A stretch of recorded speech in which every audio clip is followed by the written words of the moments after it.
Hi everyone, welcome to my channel, Messages from the Mars Owl. Today's read is brought to you by Myss, or Mass, I'm not sure how to say her name. It's the Archetype Cards. I haven't used this deck for a few months now. I haven't been called to, but just recently it's been coming up a lot, so I thought I would give them a go this morning.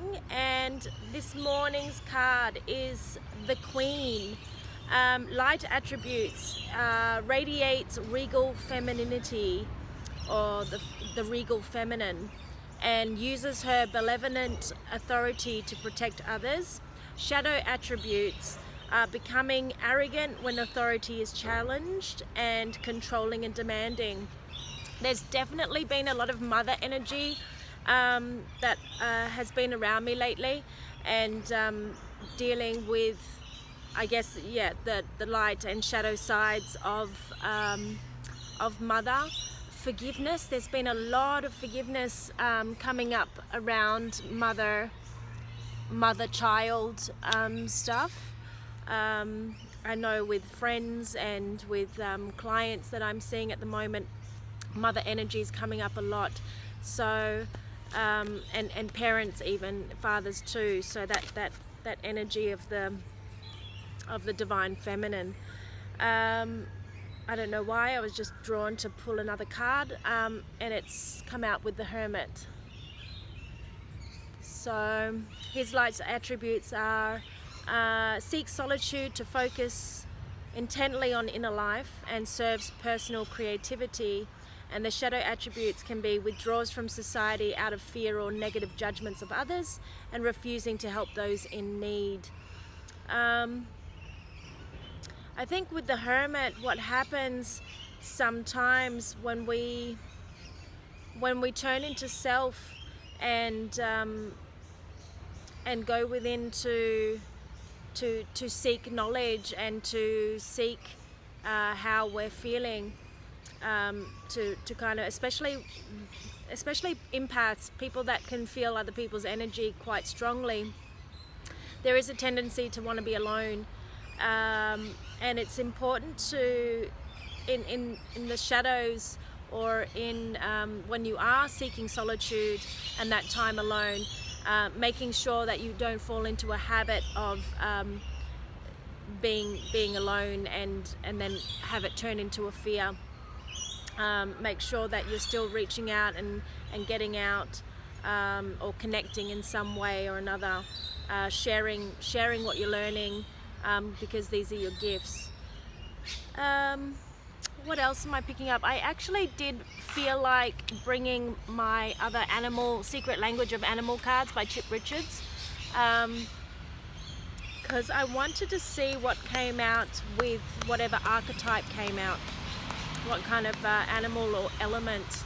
It might be an element. There's 5 elements in here in this deck, so sometimes the elements come out.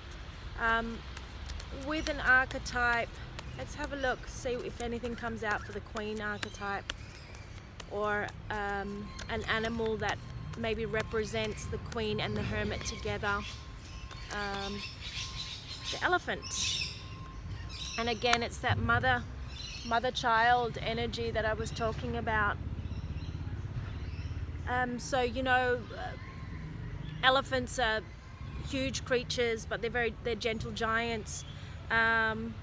This is all about honor, empathy, responsibility, and cooperation. It's a really beautiful card. It's a number 1 and a 6 to me. That is a renewal in love, or a new way of loving self, and also it reduces to a 7. So for me, that's about not only just blessings, but it's about spiritual growth. So maybe a new way in loving yourself spiritually, a new ascension for those who have awakened or woke. It could be a next level of love in your spiritual path. And for those of you who are just awakening, then this will talk about your awakening to loving self or seeing love in a different perspective, in a different way than what you may have seen before. Getting a lot of the heart chakra energy there with the green. I'm feeling quite playful, making sure that feel a lot of joy from this card with the baby elephant and the parent connection. There's that empathy that I was feeling and talking about. Honoring thyself. Sometimes as a parent, it can be a challenge to honor yourself when you are doing your best to honor your child. All I can say about that from my own experience is by setting clear boundaries that don't take personal power away from your child, that allows your child to choose and have that choice, and still stay within your own honor and integrity. That is how I'm navigating motherhood right now, and it's a challenge because you've got stuff to do and things to go and places to go and time schedules to keep. And when a child doesn't want to do something, you can't force him or her. So it's about finding a win-win solution for both, and using choice therapy, I've found is one of the best ways to do that, where you're getting and honoring yourself and getting what you need, and you're also giving your child what they need. So if that doesn't apply, if you don't have children, what I want to say, it can be used in partnerships as well, very much so.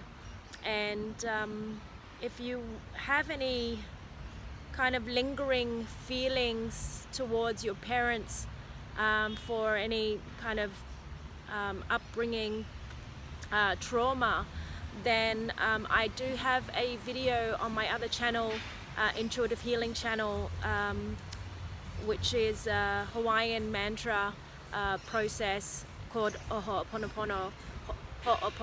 So you can check that out, and I'll put a link to it. I think there is a link to it in the description box if you want to check that out too.